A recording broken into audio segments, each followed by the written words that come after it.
Welcome to Karma Chronicles. Please like the video and subscribe. Let's begin.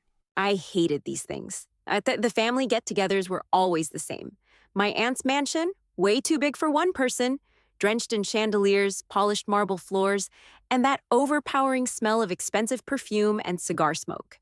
Aunt Patricia was at the center of it all, like some queen who ruled over her kingdom of gold-trimmed furniture and absurdly high-end wine glasses. Everyone else mingled, showing off. Cousins talking about their promotions, new cars, high-end vacations. I could feel their eyes on me, like I was a stain on the pristine white carpet. I tugged at the hem of my simple black dress, trying to make myself as invisible as possible. It wasn't that I didn't want to be here, I just hated being here, where success was measured by status and not substance. Aunt Patricia had already made her rounds, the familiar condescension practically dripping from her words. "Ella," she said, narrowing her eyes as she approached me, "still doing your little secretarial job? You really ought to think about your future, darling. You don't want to end up like your mother, all alone with nothing but a house full of vintage furniture."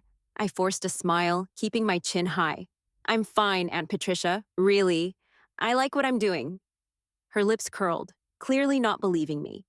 "Well, don't expect any help from your cousins, sweetie. They've actually made something of themselves." Nathan, her son, sidled up beside her, grinning like he always did when he got to deliver his smug little offers. "You know, Ella," he said, sliding a business card in front of me, "my firm's looking for someone to, fill a real role. High-powered, fast-paced. You should consider it." I glanced at the card. "I'm fine, thanks," I said, forcing a pleasant smile. "I'm happy where I am." His eyebrows shot up, and I could almost hear the disappointment in his voice when he replied, "Well, if you change your mind." I nodded politely, keeping my face neutral. It wasn't worth explaining that I had a real job already, one that was about to rip their entire corporate world apart. The conversation shifted when my uncle joined the group, talking about a potential merger attempt with a company I was secretly working to save. I couldn't help but smirk, imagining how clueless they all were. They thought they were untouchable, but they had no idea what was coming. That night, I didn't linger long at the party. I slipped out early, the weight of all their expectations pressing on me like a stone I couldn't shake. They had no idea, no clue, but I knew what they were thinking. I was nothing. A side note, a disappointment. They didn't see me, not really. They never did. I'd learned early on that in my family, women were supposed to look pretty, stay quiet, and support the men. That was my place. My uncle made it clear every time I tried to speak up about something bigger than what I was supposed to be doing. I remember when I'd just graduated business school, full of ideas, full of fire. I sat down at the family table one holiday, when the whole crew was there, all of them laughing and passing around fancy hors d'oeuvres. And I laid out this idea I'd been working on, something that could completely reshape the way businesses handled their finances, a new model. It was revolutionary, at least I thought it was. "Well, Ella," my uncle said, tapping his fingers on the table like he was annoyed I was wasting his time, "what makes you think we need your idea? What makes you think women can even understand this stuff? Business is a man's game. You should leave the big decisions to us and focus on something more suited to you." I froze. It was like being punched in the gut. I'd worked so hard for this, gotten a degree in a field that was supposedly a man's world, and here he was, dismissing me like I was a child. Like my ideas didn't matter, but he wasn't alone. Patricia chimed in, "Honestly, Ella, you'd do much better in something a little less complicated." She'd laughed when she said it, her voice like honey laced with poison. "How about helping Nathan out in the firm? Or maybe managing a charity? You know, something soft."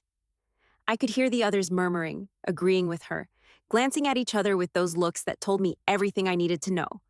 I was the underachiever, the odd one out, the one who didn't fit into their perfect little world.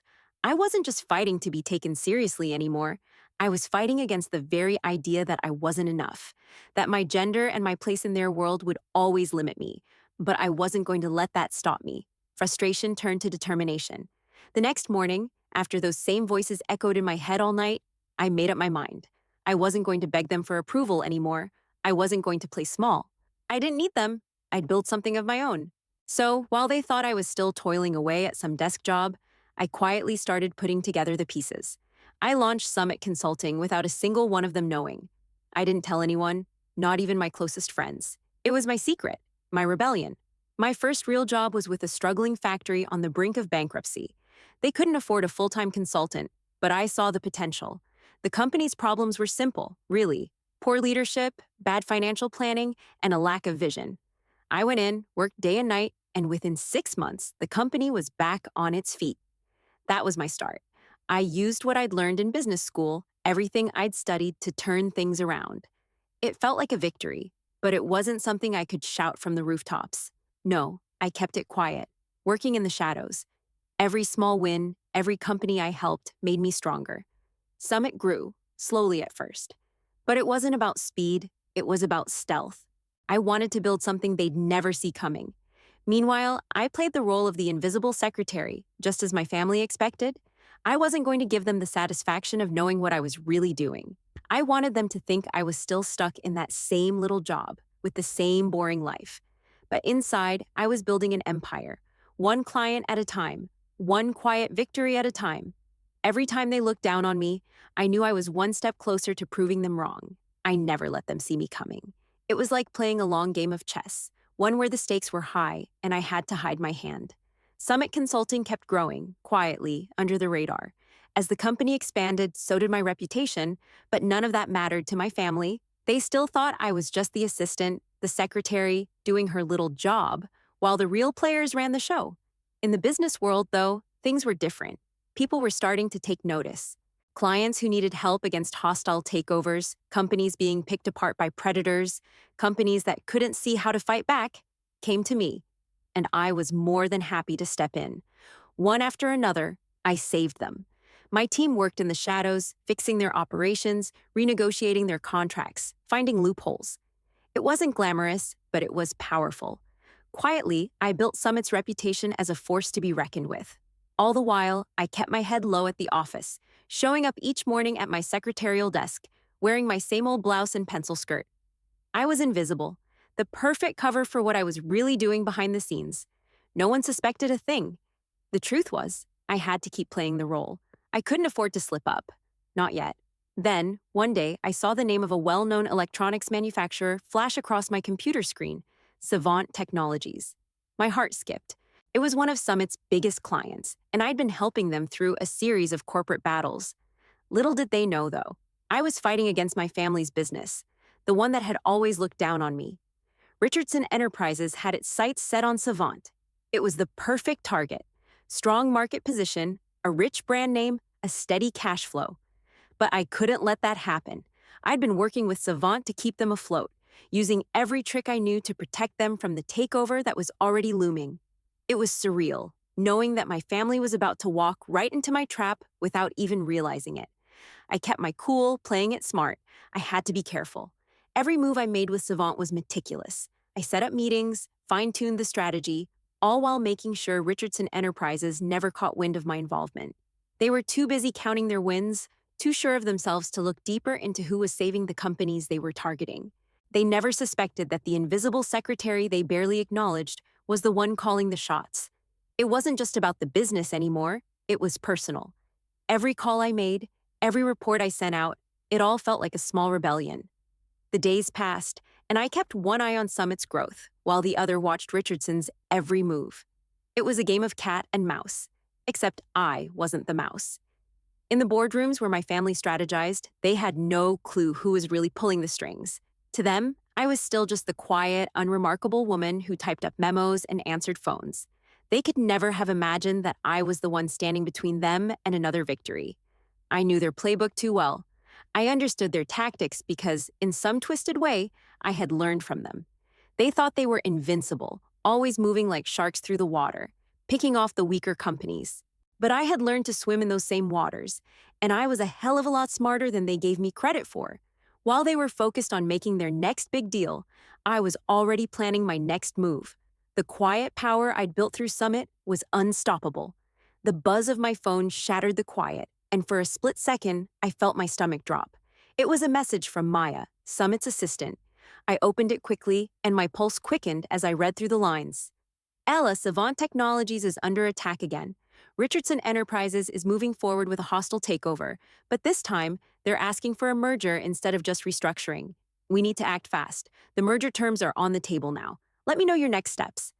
I couldn't help but let out a shaky breath. This wasn't just business anymore. This was personal.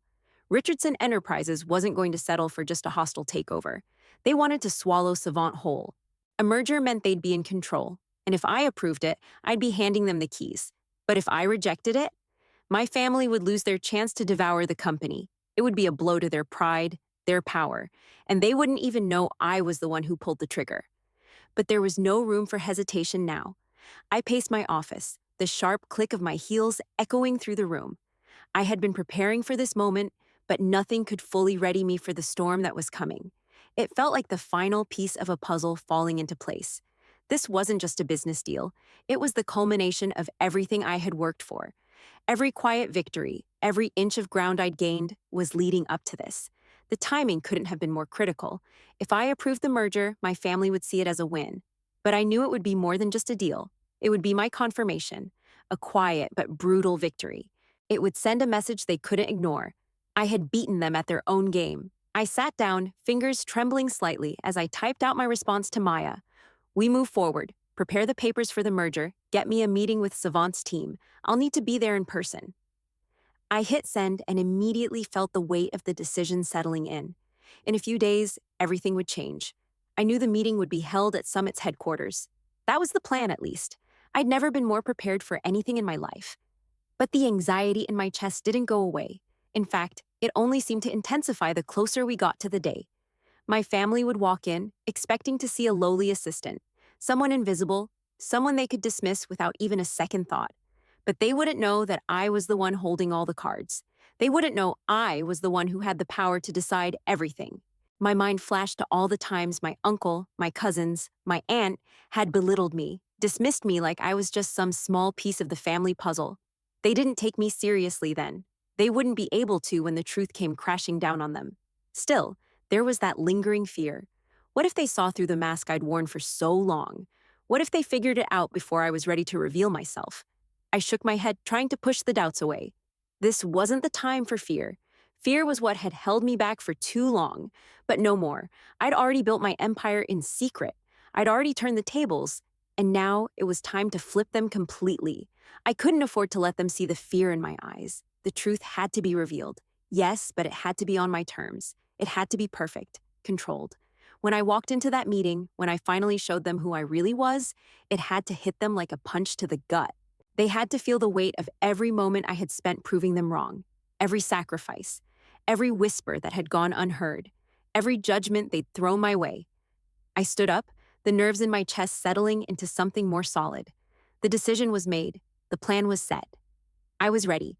But as I stood there, staring out the window of my sleek office in the heart of the financial district, a part of me couldn't help but wonder how it would feel to finally let my family see me for who I really was. Would they crumble? Would they try to spin the story, claiming they always knew I had potential? Or would they finally admit I had beaten them at their own game? I wasn't sure. But I did know one thing. The game was over, and I had won. The morning of the meeting arrived, and I stood in front of my closet, my heart thumping in my chest. The usual soft button-up blouse and skirt I'd worn for years hung in the back of my mind. But I knew it was time for something different. I needed to make a statement today, something that would leave no doubt in anyone's mind about who I was. I slid into a tailored suit, black, sharp, sleek, the kind of thing my family would never imagine me wearing. The fabric felt cool and powerful against my skin, the fit perfect, like it was made for me, even though it was a far cry from the humble office attire I'd always kept. When I looked in the mirror, I didn't just see myself, I saw a different version of me, one I had been building in secret for years. The assistant, gone. The invisible secretary, history. I wasn't about to walk into that room and let anyone underestimate me again. Maya walked in just as I was finishing adjusting my blazer. Her smile was small but knowing, like she could feel the tension in the air. "You ready?" she asked, her eyes scanning me up and down. I nodded. "Let's do this." She handed me a stack of files, her fingers brushing against mine as she passed them over. "The usual crowd is coming. Your uncle, Nathan. A few others from Richardson Enterprises." I didn't need to hear the names to know what that meant. My uncle would walk in, expecting the usual. Nathan, full of arrogance, would probably try to act like he owned the place. And the others? Well, they were just part of the show, always there to back up whatever idea my uncle had cooked up this time. They wouldn't matter once the meeting started. As I prepared for the day ahead, I tried to keep my mind focused.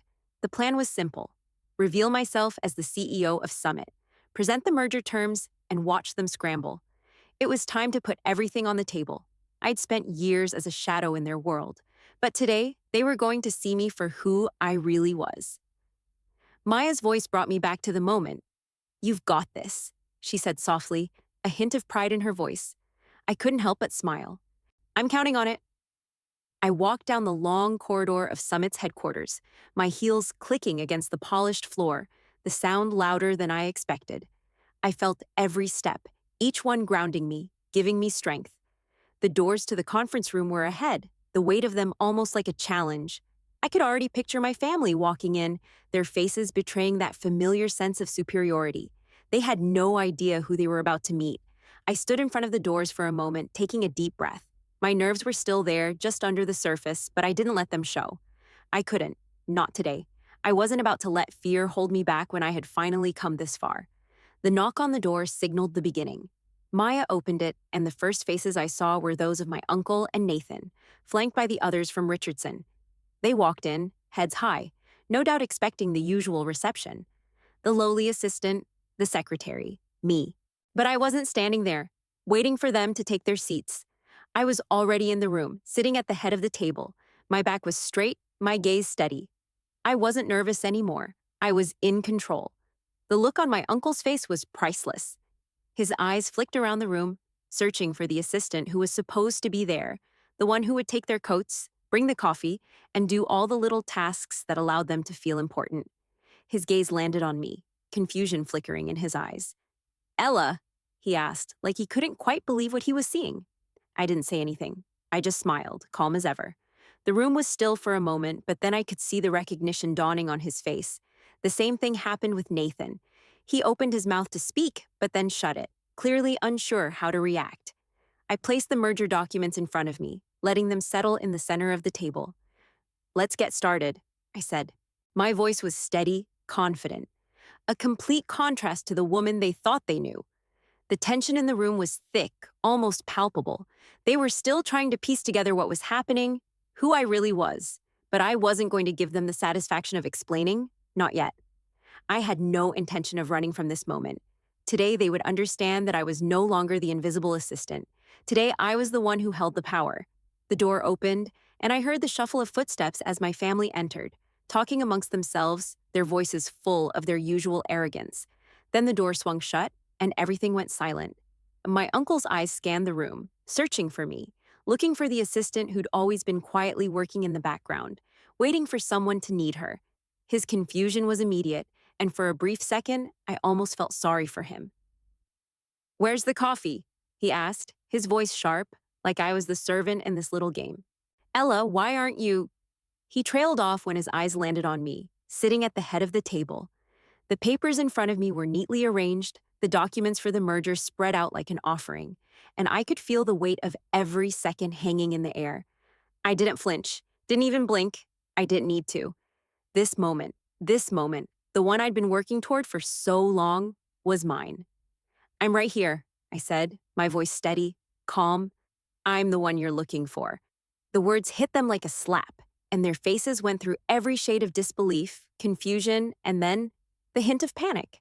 Nathan's mouth opened, then closed again, like he couldn't quite figure out if he should laugh it off or start demanding answers.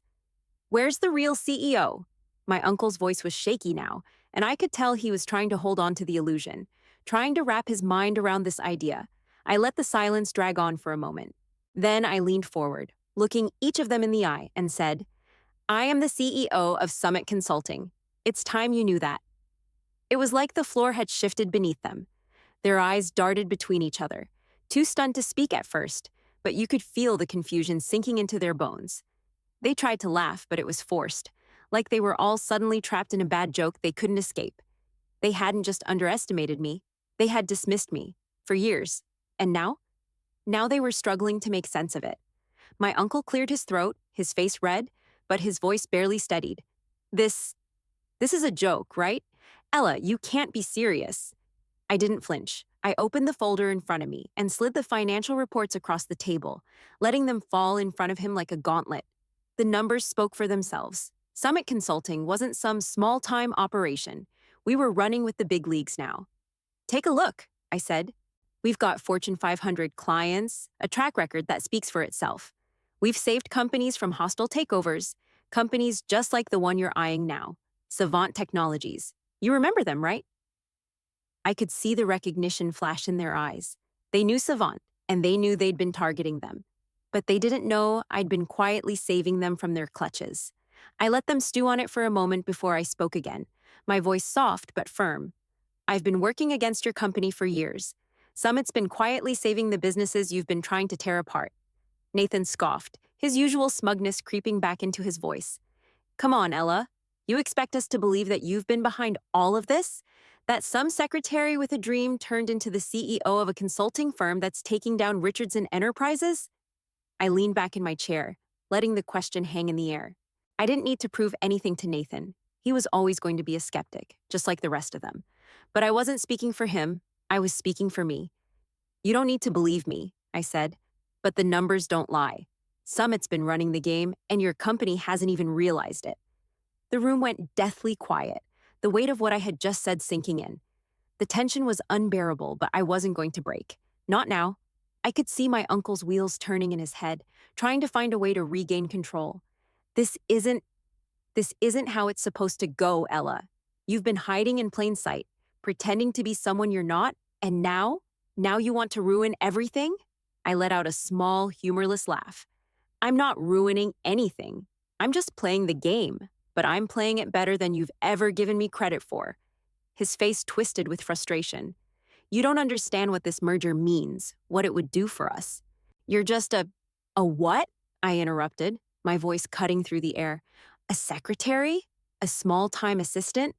I think we've already established I'm not that. I stood up slowly, every inch of my presence commanding the room. I've built something far more powerful than you've ever realized. And now, it's time for you to see just how far I've come. The moment hung in the air like a challenge, and I could see them all struggling to keep their footing. They had underestimated me, dismissed me, but now they had no choice but to face the truth. I had beaten them at their own game. The silence in the room felt like it was choking me. I could see my uncle's jaw tightening, his mind working overtime to process what had just happened. He wasn't alone. The lawyers who'd accompanied him were rifling through the merger documents like they might find some kind of loophole or mistake, something that would let them dismiss everything I'd just said. But there was no mistake. They were stuck in their own disbelief. Nathan shifted in his chair, trying to recover from the shock, but his eyes kept darting to the reports in front of him. I saw the way his pride, always so quick to rise, faltered.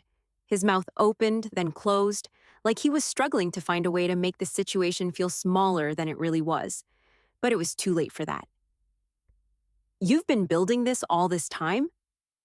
My uncle's voice was sharp now, but there was a tremor beneath it. All this time, while I've been running things, you've been quietly building an empire of your own? You think you can just come in here and tell me how things are going to go now? I met his gaze without blinking. You've underestimated me for years, Uncle. You, all of you. I gestured to Nathan and the lawyers. You've assumed I didn't have what it takes. You thought I'd stay small, stay hidden, and keep doing whatever insignificant job you thought I was made for. I leaned in, letting the weight of the moment settle on all of them. But I'm not your secretary, not anymore. And I'm certainly not someone you can control. I could feel their panic start to rise, like a low hum under the surface of their bravado. They didn't know how to handle me, and it was showing. Enough of this, Nathan scoffed, trying to reassert control. You're playing with fire, Ella. You think you can just dictate terms to us like we're your clients? You're out of your depth. Your little consulting firm is nothing compared to Richardson Enterprises. I gave him a slow smile. I don't think you understand. Summit Consulting doesn't compete with Richardson Enterprises, Nathan. We outmaneuver you. We've been saving companies from your company's reach for years, and you haven't even realized it. I paused for a moment, letting that sink in, before I pulled out a single business card from the pile of documents in front of me. This, I said, sliding it toward him, is how we've been doing it. Nathan's eyes narrowed as he reached for the card, expecting it to be some kind of joke. But when he looked at it, really looked at it, his face faltered. It wasn't just any card. It was a membership card. Summit Consulting's special ties to some of the biggest investment groups and hedge funds in the world. My partners, people who were more than willing to back my every move. We've been keeping your targets alive, Nathan, without you even knowing, and now I'm here to make an offer. I let the card rest in front of him, watching his fingers tremble slightly as he passed it to his lawyer. The tension in the room thickened. They were scrambling now, trying to regain control, trying to figure out how to turn the tables. I didn't flinch. "Let's talk business," I said, my voice cutting through the noise. "Here's how the merger is going to work. You can either accept the terms as they are, or you'll have to watch as Summit Consulting takes full control of Richardson Enterprises." I leaned back, watching them squirm. "If you choose the latter, we'll buy up your stock on the open market. And trust me, we've got the resources to do it. Once that happens, I'll be in charge." They didn't say anything at first. The idea of being taken down by a company they hadn't even noticed was starting to settle in. But I could see them fighting it, trying to ignore the weight of what I had just laid out. "You're bluffing," my uncle finally said, his voice a little too tight. "You're trying to scare us into giving you what you want." "No bluff," I replied calmly. "I've already outmaneuvered you at every turn. The only question left is whether you're going to fight a losing battle, or if you'll take the deal and walk away with something." For a moment, I let the silence stretch. Then, I added one final cutting remark. "I'm giving you a deadline. You have until the end of the week to make your decision. After that, Summit buys in, and you'll lose control of your own company." The panic in their eyes was unmistakable now. They knew I had them cornered, and there was nothing they could do about it. The very thing they'd built, Richardson Enterprises, was slipping through their fingers, and they couldn't stop it. "I'll let you think about it," I said, standing up. "But know this, every move I've made has been calculated, and you've never even seen me coming." I turned to leave the room, my heart racing, but calm. The power was in my hands now, and there was no going back. The moment the door clicked shut behind me, I exhaled, my breath coming out in a rush. It felt like I'd been holding my lungs hostage for years, and now I was finally free.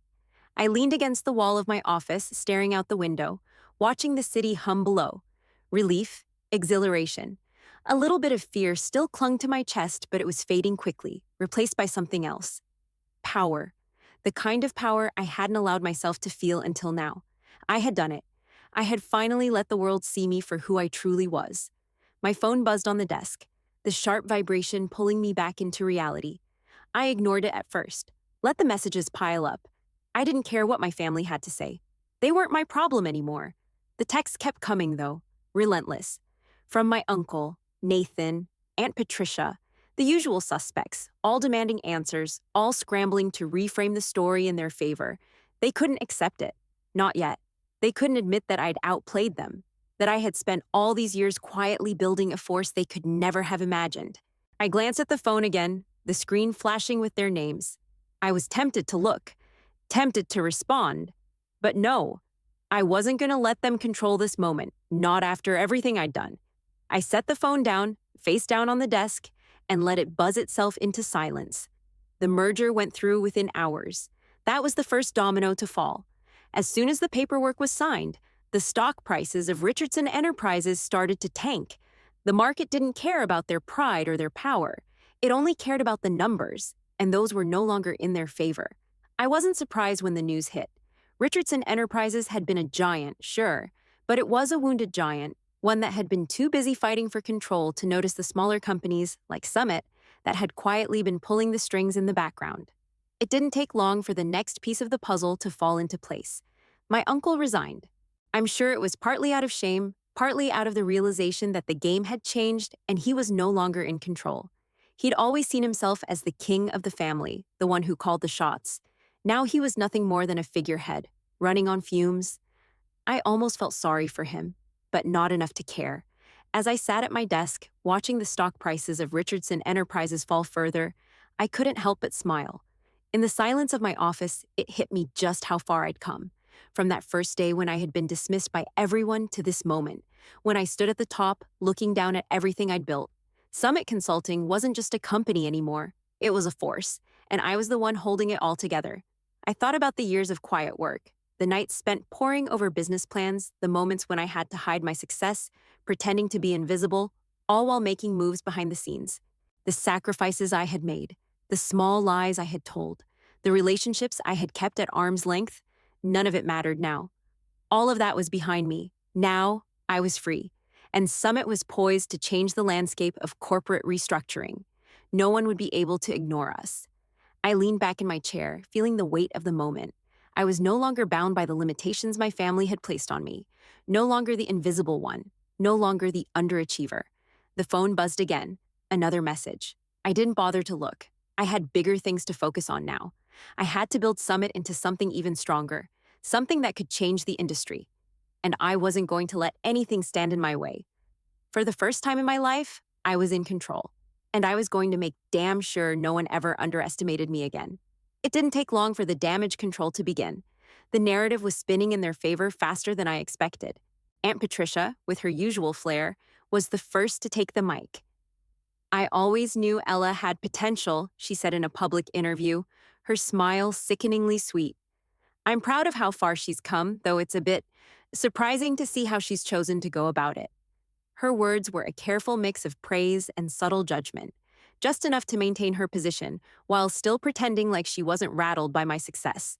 Nathan, not to be outdone, took the stage in his own way.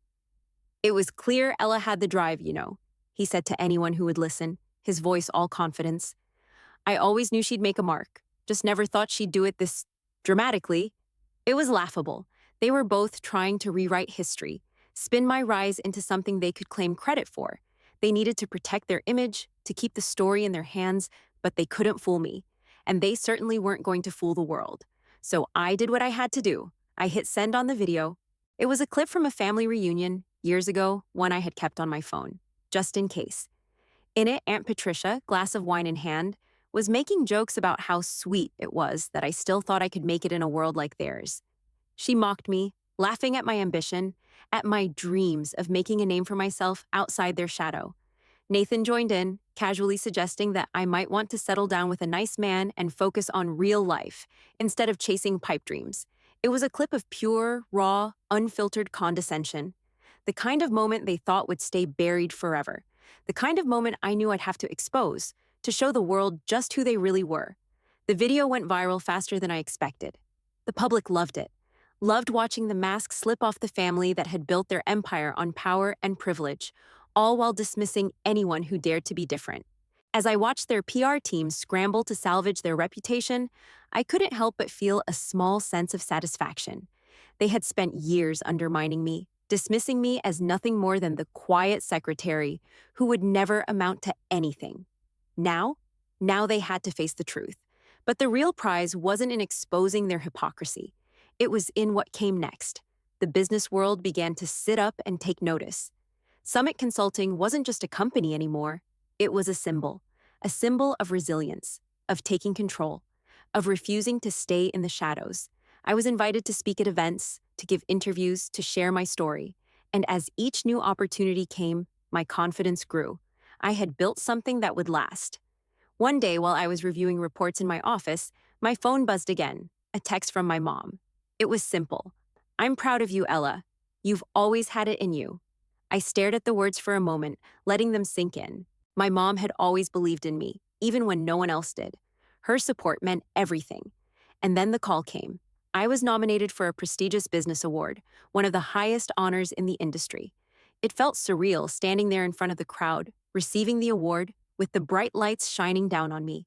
As I looked out at the audience, I realized that the power I had built wasn't about the money or the control or even the revenge. It was about something much more important. I had created a legacy, a new legacy, one of empowerment, of defying the odds, of breaking free from the limitations placed on me. And that was worth more than anything.